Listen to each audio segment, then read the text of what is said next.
Welcome to the Skip and Shannon Undisputed podcast. I'm Joy Taylor. You can catch us Monday through Friday at 9:30 a.m. Eastern, 6:30 Pacific on FS1. Here's what this podcast is all about. It's an unscripted, unfiltered, undisputed version of the day's show, and there is a lot to get into in today's podcast. Skip predicts that the Raiders are going to the AFC Championship game. Shannon believes the Broncos should have played not to lose. Michael Lombardi tells us why Belichick wasn't happier for Brady's 200th win.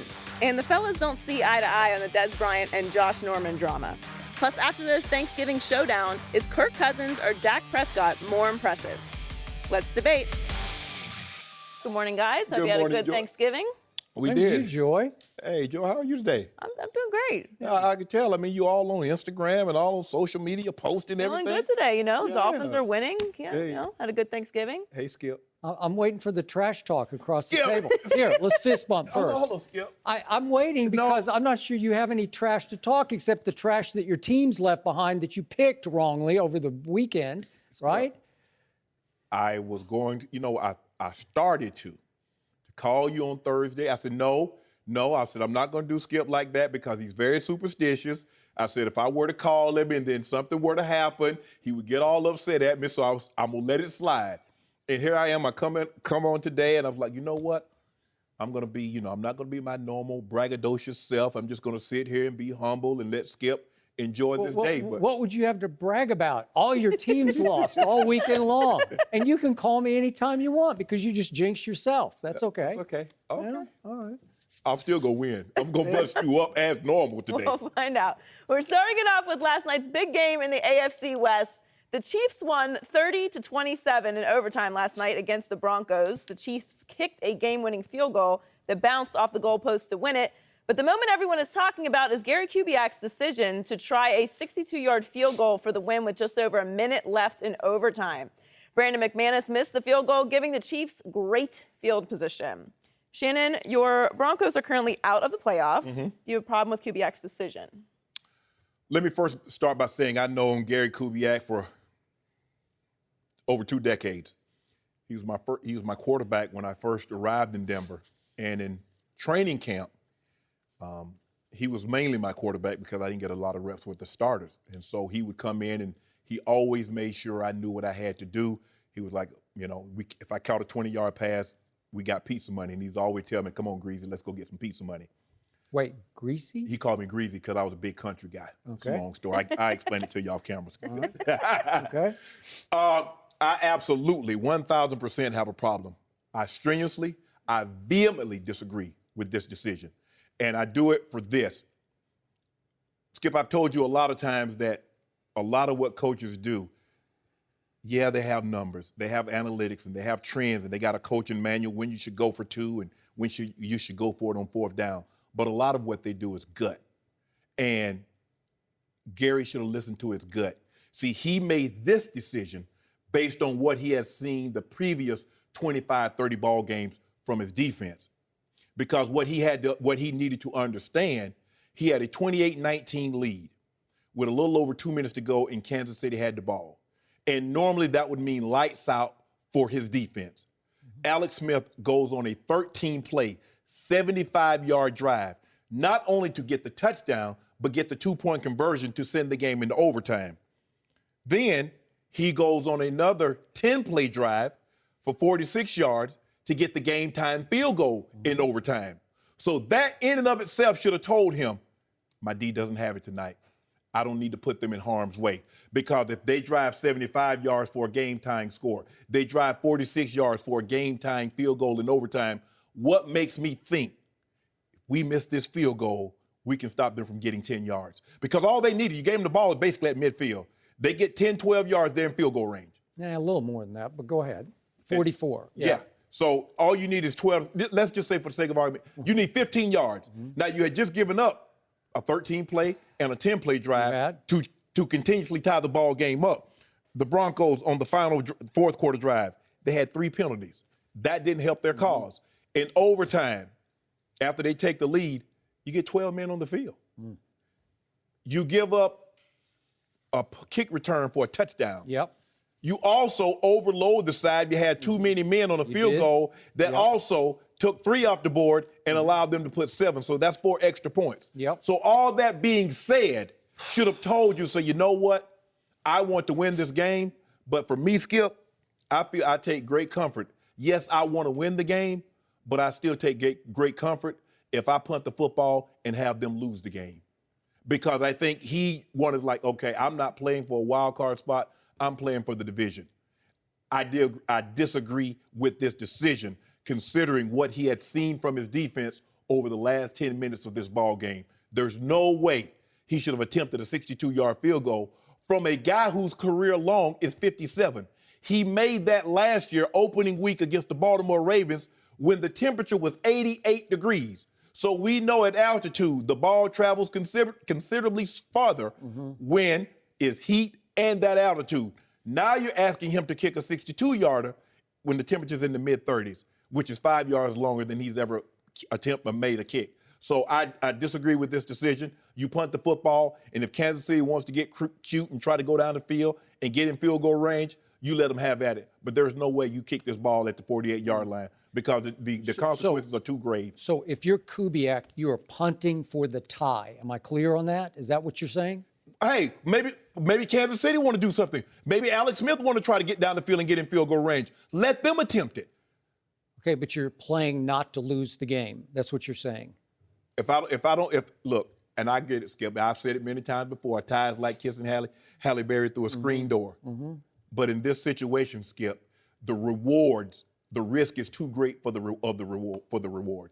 Too great. There's no way you should have done this. I must admit, I am shocked you're taking this stance. As a former Bronco, if you were a current Bronco, you would not be taking this stance. I absolutely would. You'd say, I would want my coach to play to win the game, to go for it, to give us a chance, our offense a chance, because your offense had been red hot all through the fourth quarter and overtime.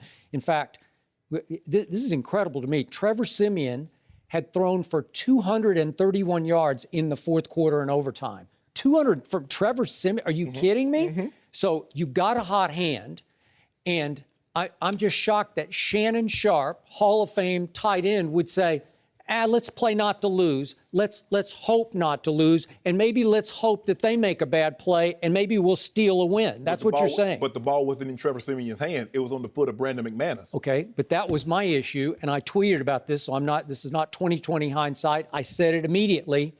My issue wasn't with the decision of punt versus field goal. My issue was with punt versus go for it. Just put the ball back in Trevor Siemian's hands on 4th and 10 and let him throw it. I was rooting like crazy for Kansas City because I'm rooting for the Raiders to win the division, and I want your Broncos to fall and fail as the defending Super Bowl champs. Because you don't want the Patriots to have to see them. I know why you do. Okay, well that's exactly right. and the last thing I want is for Tom Brady to wind up back in Denver for the AFC Championship game somehow, some way, and I think that's about out the back door now. But my point is, rooting against the Broncos, I was afraid that Kubiak was going to go for it on 4th and 10 because I did not want to see Trevor Siemian dropping back or rolling out or scrambling because he had been virtually unstoppable by the Kansas City defense at that point. So I would have given it 60-40 for Trevor Siemian to convert at that point, and I gave it about 50-50 or maybe 40-60 against for Brandon McManus to make it from 62 yards. Now, I realize he has been making 65-yarders in practice, but you know this better than anybody. That is in the daytime, right? Yep. And the air is a little lighter because it's a little warmer. Yep. And it was getting colder by the snap into overtime last night in Denver. So I didn't think he could. I thought he might hit that 1 in 100 rocket, that just like some line drive that made it through. But he overcooked it. And he hit a little fat, to use a golf term, and he snap hooked it, and it didn't even have a prayer of going, it didn't even sniff the upright. It was just bad from the start. And I think it took a little life out of Denver at that point. But my point is, what if you punt to Alex Smith? And by the way, speaking of hot, Alex Smith, who had 72 yards passing going into the fourth quarter, had thrown for, let me find my number, 148. He'd thrown for 148 in the fourth quarter and overtime. So he was hot-handed, crazy hot, too, by his standards. Yes. Am I right? Yes. Okay? He started to heat up. Did we not see the coming out party of Tyreek Hill last night? Again, I knew about him from Oklahoma State. He had a domestic violence issue there and got kicked out of school, wound up at West Alabama. Was just a fifth-round choice, but he's explosive because he's a track guy. Yes. So are you sure you want to punt it to Tyreek Hill, even if he has to field it as 10 or wherever? You sure you want to go try to stop him? Well, at that point, I'm going to take my chances, because at worst case, look, you could always punt the ball out of the end zone. You could always do that and says, okay, now go 40 yards, maybe, and get in field goal range doing it that way. Skip, but if what you look if you at don't? It, prior to that kick last night, over the last 5 seasons, kickers are 2-14 from 62 or plus yards. That's it. I mean, so if you factor that in over 5, so this is not over 1 game or 2 games or a season. We got 5 years of data. So it says out of 16 attempts over the last 5 years, only 2 kickers have been successful from this distance or greater. Okay. So why don't you put the ball in your quarterback's hands, and even let's say he completes an 8-yard pass and comes up 2 yards short. That's 8 more yards that Alex Smith has to go the other way. So any progress forward would be anti-Kansas City's chances to go the other way, right? I was just shocked that he didn't say, Trevor's hot, I'm going to give the game ball, so to speak, to Trevor and let him see if he can convert 4th and 10. I saw quarterbacks convert. Russell Wilson converted 4th and 14 late in the Seattle game. It was like magic. Like, well, what are you doing? It's much more possible that would have been pulled off than 62 yards. But I've always said this. I've always felt this. The sign of any great unit is, can you be great when you absolutely have to be? And for the very first time in about 30 games, the Broncos D, when they needed to be great, and they are a great defense, they weren't great. So Kubiak also needs to factor that in. That this is not now. If they're playing like they played in the Super Bowl or they played in the playoffs, absolutely, Skip. I got no problem with it, because I know they're not going very far. But considering how they played, they allowed Alex Smith to go 75 yards in 13 plays. They allowed him to go 46 yards in 10 plays. That should have told you there, they don't have it tonight.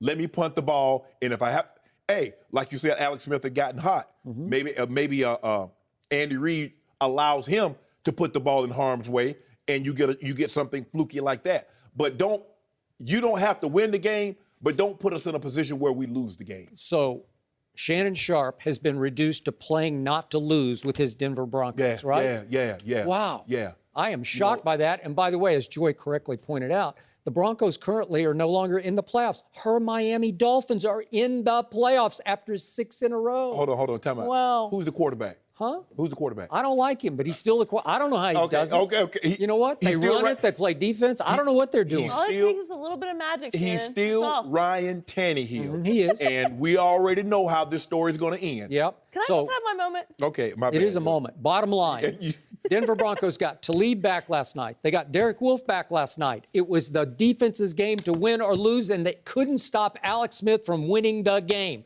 That is shocking to me, and that is a bad late-season sign for your Broncos. And even more, thank you for validating my case now, because even though Talib came back, even though Wolf came back, they couldn't stop Alex Smith. So why would you then attempt to kick a 60? Thank you very much, Joy. I'm going for the win, man.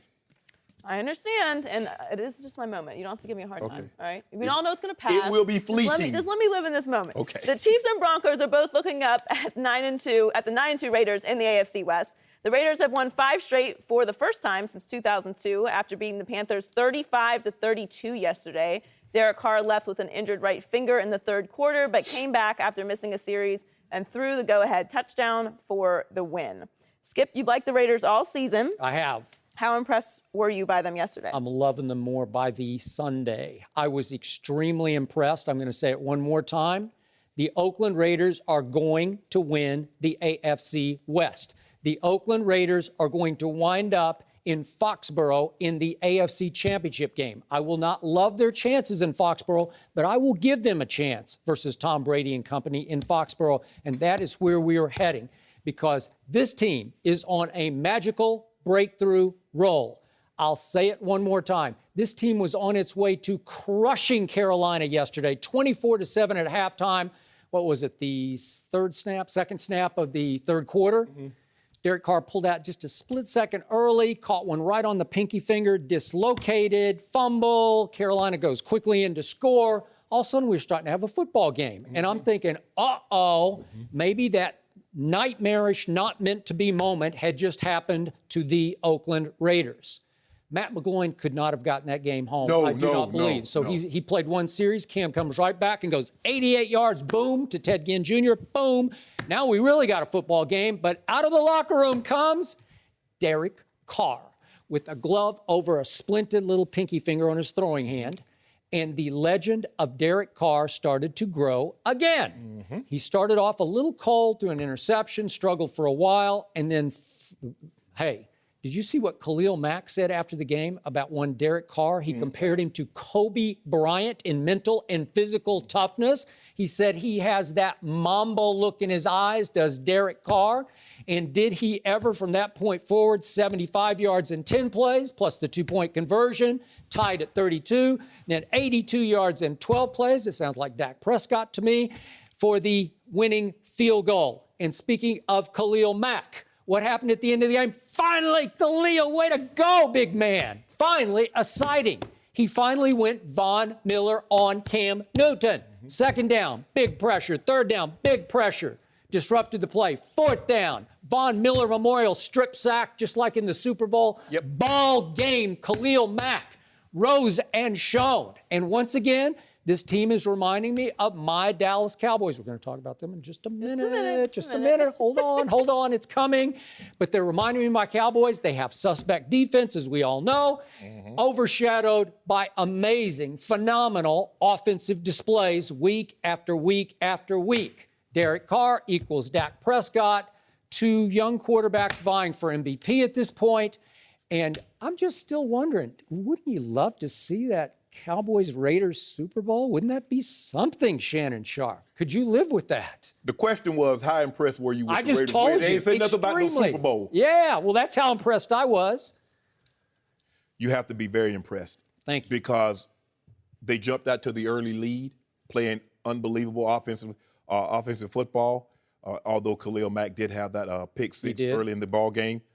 But when you allow a team to score 25 straight points, what tends to happen is that your sideline gets completely quiet and the fans start to boo. And it can go, because 7, 14, 20, like, whoa, what happened? Now all of a sudden, you were up 24-7. Now you're down.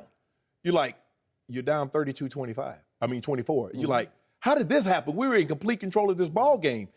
Derek Carr gets the injury, and so it's really starting to look bleak. Goes to the locker room, comes out with the Michael Jackson glove. It was black, though, no shiny, no glitter, but we get the idea. And he played unbelievable. And as you mentioned, the legend grows like Kenny Stabler, because we've seen Kenny Stabler do some unbelievable things, rest his soul, in the silver and black. Have. 2, the defense stepped up, Skip, because I was always concerned about their defense, and if the offense had a bad game, could they summon up something? They did. They kept Carolina close, because you thought Carolina was about to run away to get 25 straight, and you're like, okay, Derek Carr has the pinky thing. Okay, Carolina's going to win this game. They're in control of this ball game. But they bowled their back. Derek Carr comes back, gets the 2-point conversion. Now we got a 32-32 ball game. They stop Carolina. Derek Carr goes down the field, gets a field goal. Now it's 35-32, the Raiders. And everybody, the crowd's back into the ball game now. Yeah, here we go. Cam gets the ball now. Greg Olsen did do him a favor. He did drop the ball at the 18-yard line, Skip. He normally... it's a little high. It would have been a very good catch. But he probably, given his status and stature, he should have made the catch. Yes. Shannon Sharpe probably makes that catch. Yes. I'm going to give you that one. And when you think of him, he's played, because Gronk has been in and out of the lineups. We know Gronk, when Gronk's healthy, he's the best tight end. But the way he's been playing this year, Greg Olsen and Jimmy Graham, some of these other tight ends have really elevated their level of play. So that's a play that you really expect him to make, especially on that team, because sometimes guys, your key guys have to step up because they're struggling. They hadn't lost a game at this point last year. They're not the same team. And so for Khalil Mack, now 8 of his 9 sacks have come in the last 6 games. I agree. And here we go. And you and I both, hey, we know what kind of a talent he is, but I want to see him. I want to see him pop. I want to say, okay, that's the Khalil Mack I remember. Well, pick 6 touchdown, a sack, forced fumble recovery, game, set, match, Raiders. If they continue to play like this, because sometimes, Skip, you need breaks. You need a guy to drop the ball to give you an opportunity, and then you need your best defensive player to show why he's their best defensive player and get home, and that's what he was able to do. They can score. We know they can score, but if their defense continue to improve, they can cause some damage, but I just don't see how they go up to Foxborough and beat Foxborough because it's going to be probably 10 degrees, maybe snow on the ground. But you're giving them that chance, right? Yeah, because it's sports. Because in one game, anything can happen. If they were to play a series, they're not beating the Patriots 4 out of 7. But that's the thing what people love so much about football, about college football and about pro football. Because on any given Sunday, if the Giants have to play the Patriots when they were 18-0, Skip, I don't think they beat them 4 out of 7. But for 60 minutes, with everybody's chip pushed to the middle of the table, you never know what kind of hand you're going to get. Did I just hear Shannon Sharpe concede the AFC West to the Oakland Raiders? I think I did. I mean, that's the only way they're going to get to Foxborough is if they win the West, right? Hold on. If they win the West, the Patriots, as we currently speak, who's the number 1 seed? The Patriots are slightly. But that's okay. They got the tiebreaker, but they're both 9-2. Okay, so Kansas City still have a lot to say about this. I would have felt a lot better had the game gone into a tie, because 7-3-1. Because you got to do a lot of leapfrogging. You got to do a lot of hoping. Now the Raiders do come to Denver the last game of the season. The Broncos still have to go to Kansas City.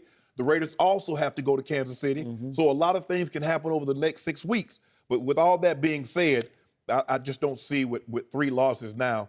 I don't see how the Broncos can leapfrog 2 teams and win this division. But hey, they're still the Denver Broncos. They still got that Vonnie 5 defense. games left. And if Trevor Siemian, look, I know Trevor Siemian is probably not going to have 3 or 4 more games like this. That was big time. But if he can play close to this, yeah, I was impressed. This is good enough for them to win. It is. Let's just say 4 of their last 5 games.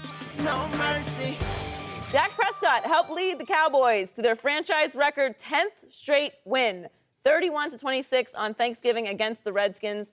Dak threw a touchdown and ran for another. Kirk Cousins threw for over 400 yards with 3 touchdown passes, but the Cowboys held on for the win. Skip, you were right about the 31 points the Cowboys would score. You, Joy. And Zeke's big game. Thank you. He didn't have no big game. Yeah, he said 100. You said 165 I said they were going to get 165 rushing. They got 163. Next. Skip Bayless. Yeah. You go to church. You said Dak was going to have 165. We got to get to the question. No, I want you to look me in my eyes and tell me what you told me. That's not how I remember it. Skip, were you more impressed actually. with Dak or Kirk Cousins? Before I answer that question, just allow me to say, how about them Cowboys? How about them, Shannon? You got to give it up. How about them Cowboys? You're a little off. Yeah. As usual, you're a little off. It wasn't for lack of trying. Yeah, I know. It was a good try, though. I told you, I warned you, you cannot bet on, you cannot trust Kirk Cousins in these games. So this one boiled down to Kirk Cousins threw for 449 yards. But all the key plays were made by Dak Prescott that Kirk Cousins could not make, because it boiled down to Dak went 4 for 4 in the red zone. Kirk Cousins went 2 for 5, and it must have just torn you up, especially early in that game. Yep, it did. Dak had a QBR, scale of 0 to 100, of 98 on Thursday evening at Jerry World. Kirk Cousins had 88. That's a 10-point swing. Dak was 10 points better, and guess what? Dak Prescott has now assumed the NFL lead in QBR above the great Tom Brady. Just for the record, I just want to throw it out there. Dak Prescott now leading the world in QBR. So, what happened to Kirk Cousins? First possession, go down. Kirk Cousins has it 1st and 10 at the 19. Of course, that's one Dak would have cashed immediately. Cousins goes backwards, and then Hopkins missed the field goal. I'm sure that just killed you. It tore me up. It tore me up. Then Kirk Cousins next has it 1st and goal at the 5, which became 3rd and goal, and he threw wild high on the play that Jordan Reed got banged, got a shoulder banged up on. Remember this play? Mm-hmm. Then turns right around with 1st and goal at the 10, which turns into 3rd and goal. And he badly missed Crowder over in the left flat. Just badly missed him. It's a throw that Dak would have made. Kirk Cousins didn't make that. So that's 4 points plus 4 points left on the table plus the missed field goal. And then they finally scored. You realize Kirk Cousins had only 6 points through 3 quarters against my Dallas defense? That's either pretty great by my defense or pretty awful by Kirk Cousins. But when they finally did score first play of the fourth quarter, they go for the 2-point conversion. What happens? Kirk Cousins throws it to Sean Lee, who happens to play for the Dallas Cowboys. So it's an interception that didn't count in the stats, but he threw it on the 2-point conversion. So my point is, meanwhile, Dak Prescott, he goes first and goal at the 10, and he hit Terrence Williams, little toe tap right in the corner, touchdown. Dak gets it first and goal at the 6, and he runs it into the corner of the end zone for a touchdown. Cash. Then Dak, of course, 3rd and 9 at the 27. This was the killer play for you. 3rd and 9 at the 27. He goes 26 yards to Des Bryant down to the 1-yard line for a little walk-in touchdown, a little gimme touchdown for Ezekiel Elliott. These are cash. These are straight cash homie plays from my man, Dak Prescott. And if the Redskins that you believe in pay straight cash to Kirk Cousins, they are going to rue the day that they give him guaranteed money for the next 4 years. I hope they do, because I want to play him for the next 4 years, because when the money is on the table, Dak will just rip it right off the table, and Kirk Cousins will not. Thank you very much. The question was, were you more impressed with Dak or Cousins? It's Kirk Cousins. It's not even close. You're kidding. Kirk Cousins. Did you hear a word I just said? Was 41 of 53, 449, 3 touchdowns. Dak was 17 of 24, 195, a touchdown pass, and a touchdown run. Sometimes we get caught up with the winning team. So the team won, we automatically assume their quarterback played better.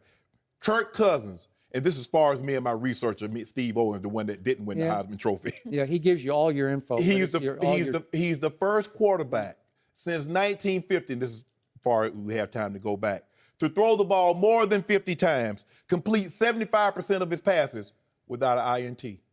Now, hold on. Whoa, now, Skip Bayless, he loved to say something about the clutch gene. Last week, Dak Prescott in the fourth quarter was 6 of 6 for 78 yards. That's money. No touchdowns, but that's money, homie. Kirk Cousins was 14 of 16, 150, 3 touchdowns in the fourth quarter. It was too late. He left too many points. He left 17 points on the table in the first half. Let me ask you a question. What? Was it his fault that they called a wildcat and snapped the ball to the Washington guy? No, that wasn't his fault. My thing, Jay Gruden, if your guy misses a 43-yard field goal, he's been struggling all year. He's not kicking like he kicked last year. Why would you try him out to try a 55-yarder? Just desperation. You're in trouble. Skip, it's the first quarter. Stop talking about desperation. You need to be shaming yourself. Sitting up here all smug and cavalier talking about, oh, Dak, he's number 1 in QBR. How do you explain the QBR? Would you please? 98 to 88 for Dak over the guy who had some historical stat? I don't know what a bunch of garbage that is. I don't know. Look, I told you, Skip, I majored in eligibility. So when it comes to calculating all these numbers and you put this in and you take this out, I don't know. But ain't, and I said ain't with a capital A, ain't nobody going to convince me that a guy that threw for 449 yards and 3 touchdowns played worse than a guy He didn't make any plays. He didn't cash. He went 2 for 5 in the red zone. That won't get it done. The other guy goes 4 for 4. You lost because the other guy was better. The other guy made all the plays. What happened is that sometimes for a defense, you have to play your responsibility. And whatever your responsibility is, if your responsibility is to keep contained on your side of the ball, don't try to chase plays down and try to catch a play from the backside, because we saw Kerrigan, and I forget number 94, we saw them get nosy, and they got caught down inside trying to make a play that's not theirs. See, my thing is, if your responsibility is to do this and you make a play, kudos to you.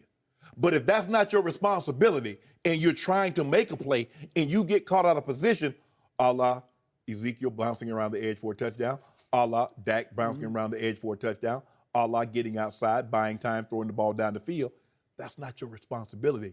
As Michael Irvin coined this phrase in 1993 on the sideline, NFL Films. The Patriots take a lot of credit for it and they want to copyright it. But Michael Irvin said, do your job. He said, do your D job. He didn't say just do your job, do your D job. Your job is to make sure you keep outside arm free. You keep contained. You do not let Ezekiel get around the edge for a touchdown. You do not let Dak get around the edge for a touchdown or get outside so he can buy time. So once you start playing out of your assignment, this is what's going to happen. With all that being said, Skip, look, I know how you feel about Kirk Cousins. You think Dak is the greatest thing since the Slinky. Mm-hmm. He did not. That's way before my time. I don't even know what a Slinky is. I don't even know. You know what Slinky is. Okay, yeah. silly Is that like putty. the hula hoop? Or okay, what is Rubik's that? Cube. Yeah, okay. I don't know. If you think for 1 second a guy that missed 12 passes threw the ball, and think about over the last 5 days what he's done. Hey. He's thrown for over 800 yards, 5 touchdowns, and no interceptions. Up and down he went. Up and down he went. Couldn't get it in the end zone. I only care about who gets in the end zone. And let me tell you my guy gets it in the end zone. Let me tell you something, Washington. Kirk Cousins right now is like New York real estate. The price isn't coming down. And if I'm him, if they franchise me again, I'll see you opening day. Because I proved it. You told me to back up what I did last year. I backed it up with an even better year. Now, if you don't want to come see me on the paper, I'm not signing this contract. I'll see you opening day. Because I'm not going to keep putting myself in harm's way. Because you said, okay, Kirk, we think that was a little fluky. You know, you got hot late. Let's see if you can follow it up. He's following it up with an even better year.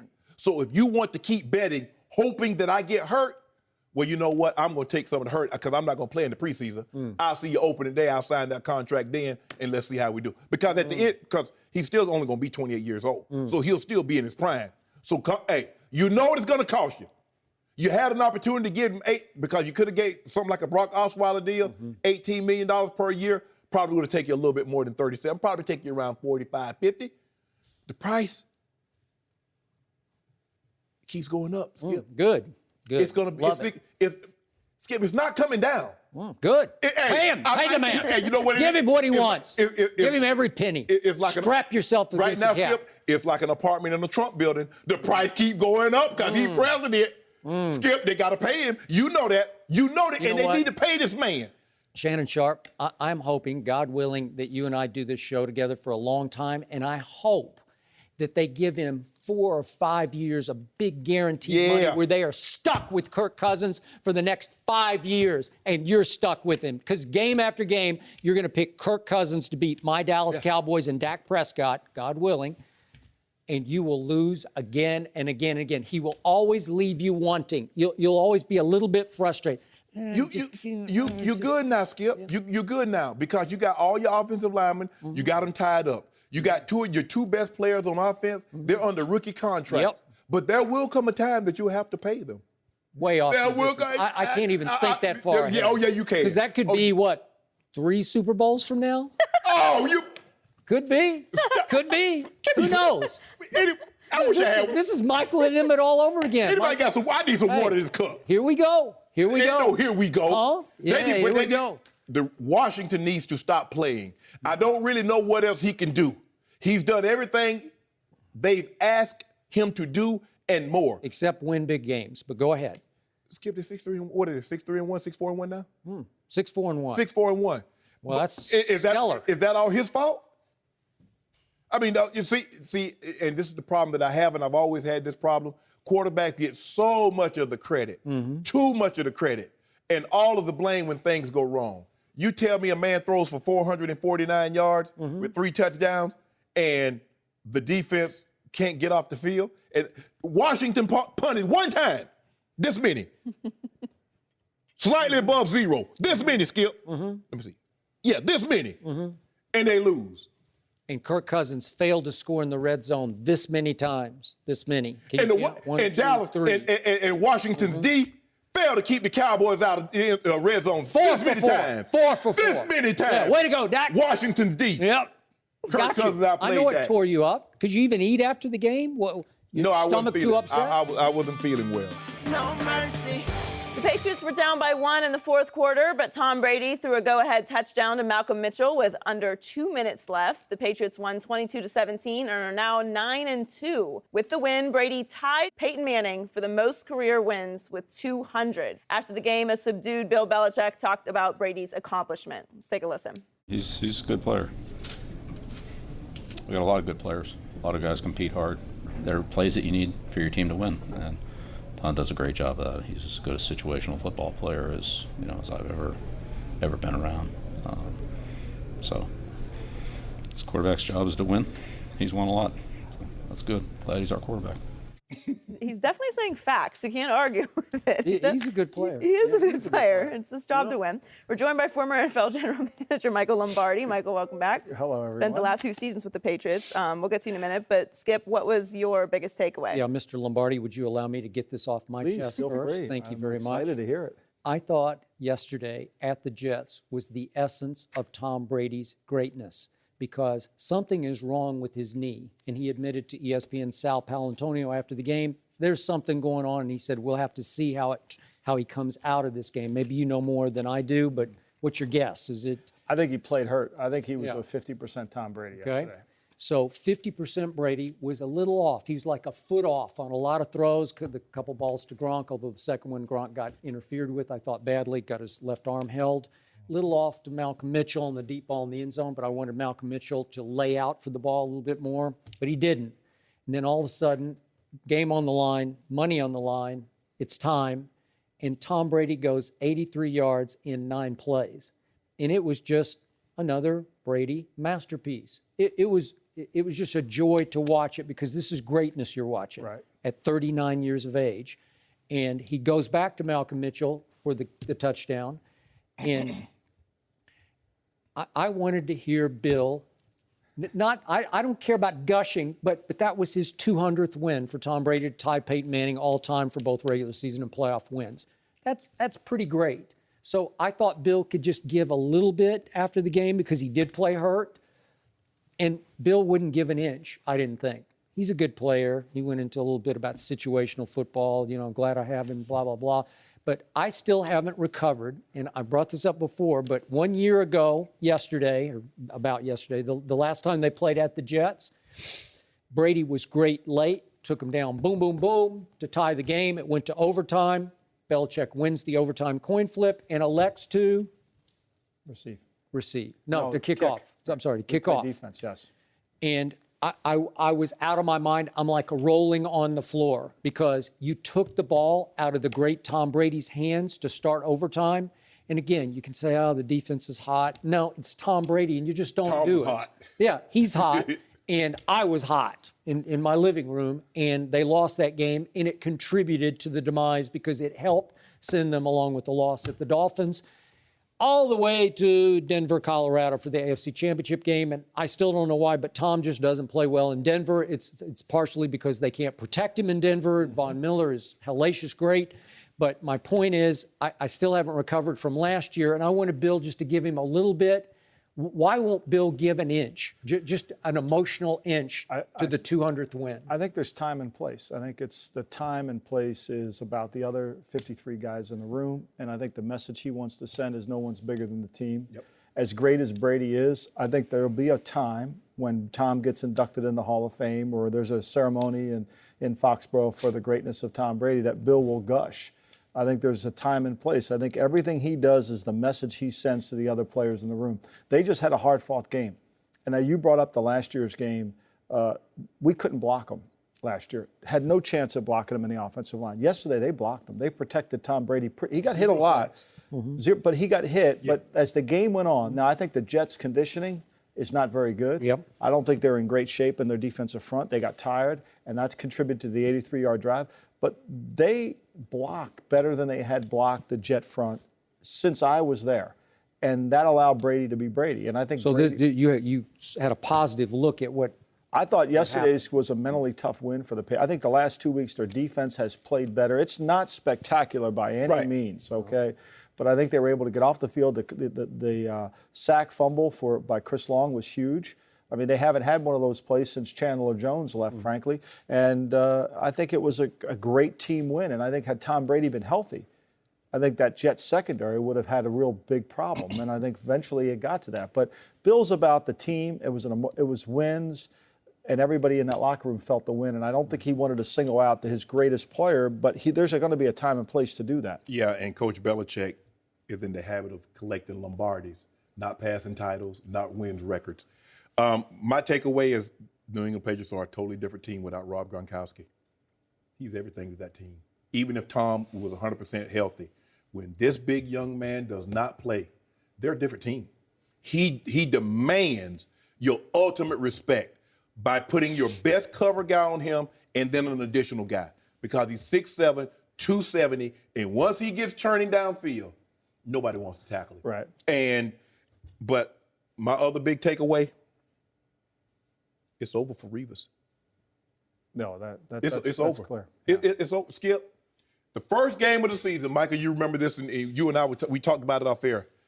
A.J. Green took him to school, and we said, well, that's A.J. Green. A.J. Green's the top 5 receiver. So, but now we saw with Terrell Pryor. Terrell Pryor was a quarterback, transitioned to wide receiver. He was beating Revis so bad they gave him safety help. Marquise Goodwin from Buffalo. He did. Now Malcolm Mitchell. Receivers are riding Darrelle Revis like a rented scooter in Mexico. And you know if you go to Mexico, everybody gets a scooter. That's how they do it. I thought that was Bermuda. It's a shame. He admitted something that I've never, ever heard an all-time great player admit when he's playing. When Gary Myers, I think it was Gary Myers, asked him, like, what's wrong? He said, I'm old. Yep, he did. The one thing great players never admit to is fallibility. He admitted it. It's over. So only one thing can happen, and he's going to have to do just like all the other great corners did. The Rod Woodsons, the Charles Woodsons, the Aeneas Williams, the Deion Sanders. You got to go to safety. If he can't, if he's not willing, Skip, he's a guy. Skip, he's a guy. He's a guy now, Michael. And I think it would have been more dramatic had Brady been better. I think it would have been able to be more dramatic. And I think that when you attack the Jets, they're one of the worst tackling teams in the NFL. They can't cover. That includes Revis. So they couldn't really attack the outside because Brady was so off yesterday. Right. And I think that's what made the game so close. And I think the Jets have to really reflect on, they got Revis at $17 million this year. They owe him another $8 million if he leaves. So this is a Woody Johnson contract. I mean, remember, Woody Johnson was fined $100,000 for tampering with saying we would be interested in Revis. Yeah, if he became available. This was a promotional signing because if you study Darrell, he actually had never really, when he was with us in New England the year we won the Super Bowl, he was a lot of massages. Body was wearing down towards the end. And there's certain routes he doesn't want to cover. Yesterday he said it was the defensive rush to get there. They were playing zero coverage. He had to play inside technique to take away. He had 1,000 excuses. And the reality of it is he got beat. Revis Island, Skip, it used to be closed. Guys are honeymooning. Guys taking their wife to Revis Island. They got opening bed and breakfasts on Revis Island. It's over, Skip. I don't think you can move it to safety and he'll still be another guy. See, I just think I'm not sure his pride will allow him to move to safety. And if he does, I'm not sure what he has left to play safety. Skip, you got Hall of Famers that moved to Deion. I know, but they still Shannon, he didn't. I mean, yesterday there was a lot of throws in front. He won't tackle anybody. No. He won't even tackle. It's like he doesn't want to make a lot of. He's letting somebody else get to the tackle. Yes. And so that to your point, I think if you try to move him inside, and then do you really want to pay a $17 million a year safety? I think, and Darrell's never been a guy that's renegotiated his contract and said, okay, I'm going to do what's best interest for the team. I'm going to do what's best interest for me. That's going to be a tough conversation. There's no way. If I got to eat the $8 million, I'm going to take that. Oh, balloon. You're going to eat the $8 million. I'm going to eat the $8 million and have the balloon payment, but I can't. Because he doesn't provide me anything. $17 million, but I might as well just move on without it. That's just the tip of the iceberg, what's wrong with the Jets. Yeah. They went for a PR splash to sign Revis. They put all that money into him, and they don't have a football team. They don't have a team around them. And they have a good defensive front. They're a lot older on defense than people care to think, and the defensive talent's gone downhill. They don't have a quarterback. They have 4 on the roster. They don't have a quarterback. They signed Matt Forte. You think he would have reconsidered that signing now? Yeah. He was talking about coming to the Patriots. So, I mean, the Jets, this whole Jet thing has got to starts with Woody Johnson. What does he really want to do? And Wilkerson and Richardson, they're not leaders. They're being late to meeting. If they even come to the meeting. That you can't. Well, Richardson wants to get paid. Right. And so when you pay one guy in the room, from a general manager's perspective, those guys are all accountants down there. They all see the stat sheets. Yeah. So you pay one and you don't pay the other, it usually don't fly. But I know the Jets front office is doing this, Skip. Like, I'm so glad we didn't pay Fitzpatrick. Can you imagine? But you did. You paid him $12 million this year. But this thing, he wanted 30 guaranteed. Bill Parcells has a term for Ryan Fitzpatrick. They're progress stoppers. They stop progress. You sign him, you're stopping progress. Now, what progress that is, I don't know. Whether it would have been Hackenberg, whether it would have been Geno Smith, whether it would have been Bryce Petty. I don't know what progress, but when you signed When you signed him, you stopped any chance at any progress. But what is our history? What does analytics say about Ryan Fitzpatrick?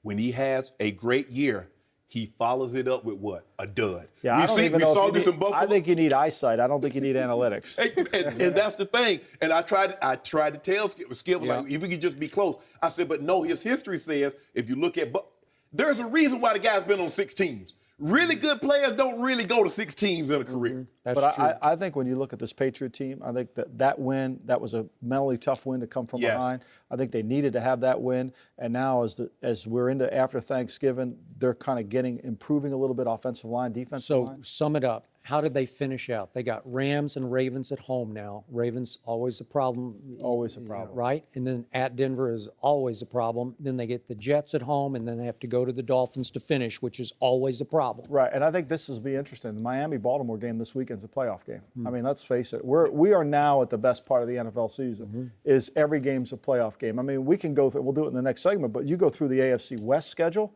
and that's tough to figure out. Yeah. And every game is difficult to go. So this is about, there's no gimmies now. The Ram game will come in there. Brady's not 100%. If Brady tried with that pass rush against the Rams, I know they gave up a ton of points in New Orleans, but that's still a challenge. So every game's tough. I think you just got to keep playing and hopefully you're healthy enough at the end of the year to endure, and that's the problem. They gave up 49 points to the Saints yesterday, and as you mentioned, they have the Rams next week. They're hosting them, where Brady will go for his 201st win.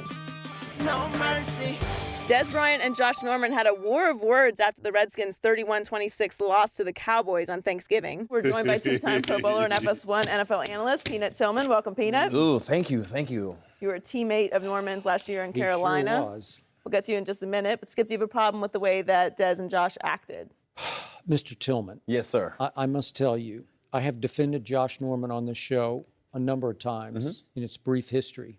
I couldn't defend the way he acted on Thursday, and I lost a lot of respect for the way Josh acted on Thursday, and I'm going to hand this off to you in just a moment. But to me, it looked like Josh found himself at a decided disadvantage up against a bigger, stronger, faster receiver, Des Bryant, for the second time this year, because I thought Josh had a hard time against Des in Washington earlier, game 2. And Josh, as usual, had to resort to talk, to trying to distract, to trying to disrupt, to try to instigate. And Des led him probably to a fault, but mostly stayed above the fray. And Des said after the game, he made it personal. He always makes it personal. That's part of his arsenal, as we've talked about. And Des said, he wanted to bump, I let him bump. He got me bumping a little bit, and he did. So I'm going to say slight advantage to Josh early on in that game. But then Des went on to say, I honestly feel like the guy is extremely soft. That's the player that I saw on Thursday at Jerry World. And Des said, I think he's just a bunch of talk. If I was out and about, I wouldn't dare on my life let him talk to me the way he talked to me on that field. Well, as you two both know, all is fair in love and on the football field. You can get away with a lot of stuff on the field you can't get away with out at the club, right? Out on the street. Then Josh said after the game that actually Des started it after the game on the field. And it looked to me, and again, I'm not there, but it looked to me like Josh went over and started up again. And it looked like he took a little swing at Des, and it definitely looked like he threw a towel at Des.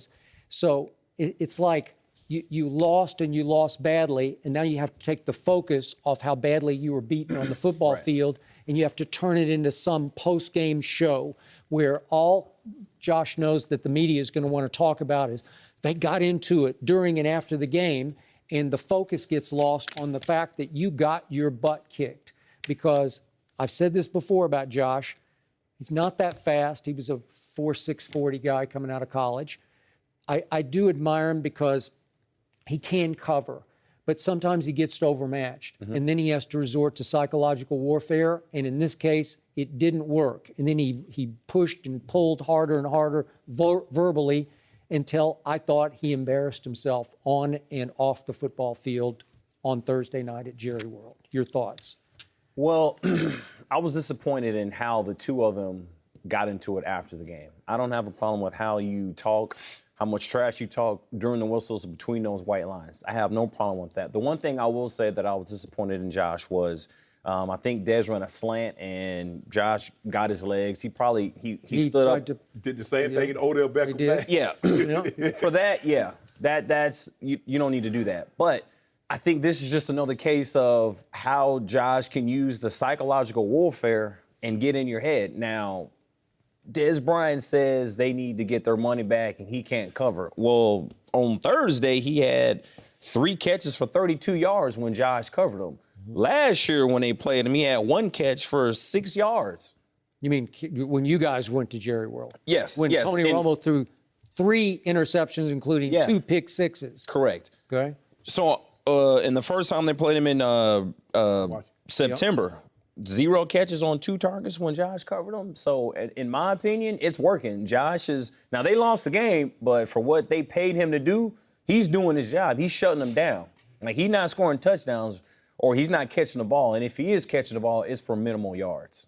And when they wanted to try and get Dez the ball, they put him in the slot because they knew Josh. They found out early on Josh was not going to travel in the slot. Now, if he's going to be on outside the numbers on either side, Josh, was a pharmaceutical sales rep. He was willing to travel.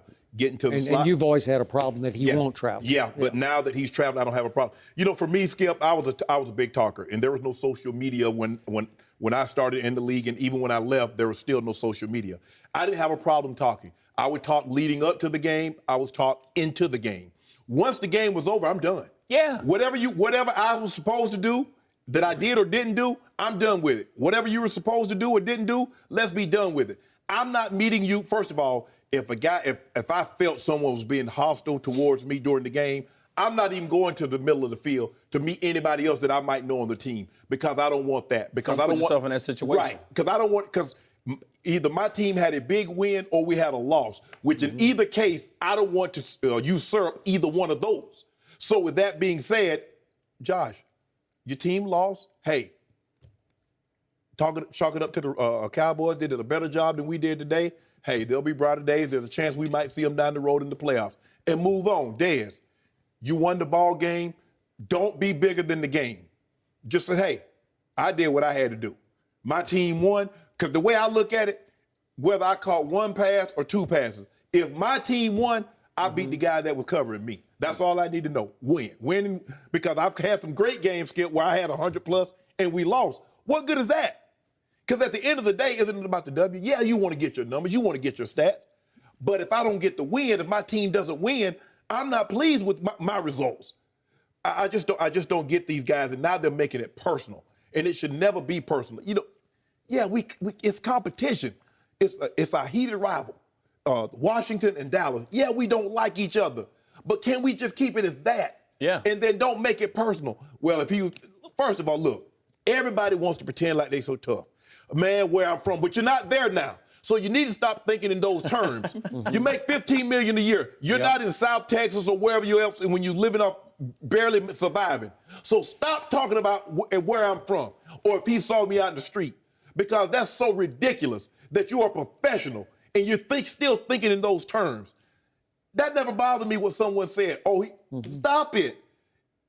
Dez and Josh, this is so ridiculous that we're even having to address this when the Cowboys had a big win.